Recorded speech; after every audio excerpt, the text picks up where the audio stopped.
How did we get here? Welcome to Soft Landing Animal Sanctuary, a peaceful patch of Tennessee countryside where rescued animals live out their days in safety, green pastures, and the occasional unexpected adventure.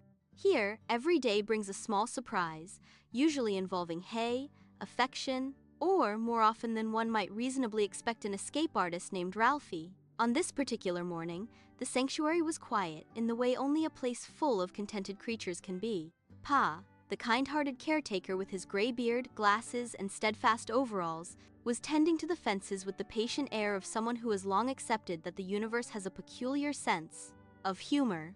Ma, the cheerfully kind woman, with blonde hair, black glasses, blue overalls over her black shirt, and an unbreakable smile, was feeding the smaller animals, humming softly as she went about her work. Neither of them noticed when Ralphie, the large, gentle steer with a social calendar fuller than most, quietly let himself out of his 20-acre pasture. Ralphie had decided, quite reasonably in his own mind, that the day called for a walkabout. Neighbors, after all, were there to be visited. Ralphie ambled off with the calm certainty of someone who knows the world is full of interesting things to eat and people to meet.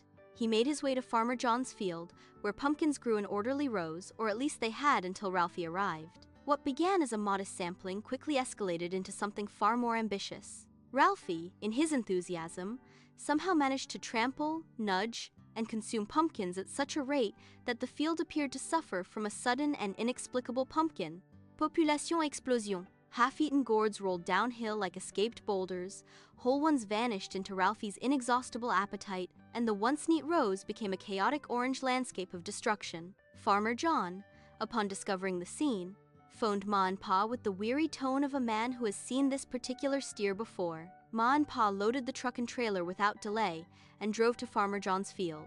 They arrived to find a pumpkin apocalypse, vines uprooted, gourds scattered like fallen soldiers, and not a single sign of Ralphie himself. While Ma and Pa began the slow, sticky business of cleanup, gathering the remnants of what had once been a promising harvest, Ma's phone rang. It was Farmer Jane, laughing so hard she could barely form words. Ma and Pa exchanged a knowing look. Ralphie, they hurried to Farmer Jane's place and found the steer in the midst of what could only be described as the most extravagant pool party ever hosted by a bovine. Ralphie floated serenely in the center of the sparkling blue water, his massive form somehow buoyant beyond all reasonable laws of displacement, as though gravity had taken a brief holiday in his honor. Water droplets hung suspended in the air around him like tiny crystal orbs, catching the sunlight in impossible patterns. Ralphie looked utterly content, as if he had invented swimming and was now demonstrating its highest form to an appreciative audience of one, himself. Pa tried everything a sensible farmer might attempt. He offered a halter with the calm authority of long experience. Ralphie regarded it politely but remained afloat. Pa tempted him with the finest treats from the sanctuary bucket. Ralphie accepted them graciously from the pool's edge but showed no intention of leaving the water. Pa even applied sheer strength, tugging with all the determination a man can muster against several hundred pounds of relaxed steer. The rope stretched like warm taffy, Pa's back creaked ominously, and Ralphie merely shifted position with the dignity of a king refusing to be hurried. Then Ma stepped forward. She fixed Ralphie with the look, that quiet, unwavering gaze known to every animal on the sanctuary as the gentle but irresistible force of calm reason. "Ralphie," she said simply and calmly.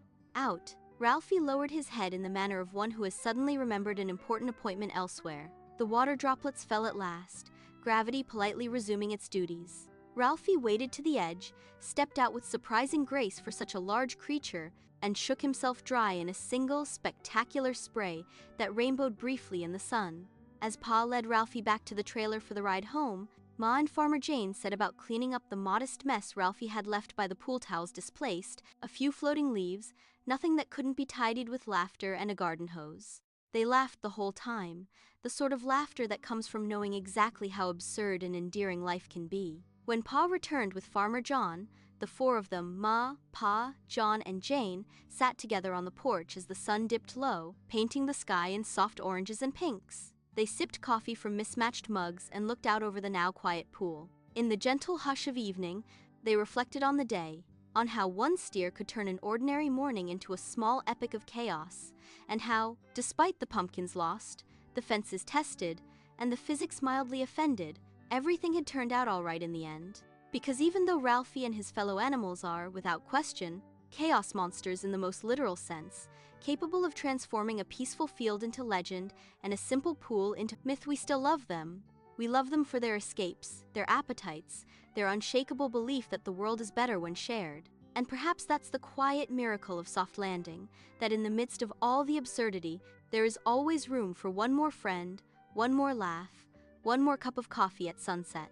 Thank you for watching this little tale from Soft Landing Animal Sanctuary. If Ralphie's adventures made you smile, please like the video and subscribe so we can keep sharing stories and keep the animals' feet, mostly, on the ground.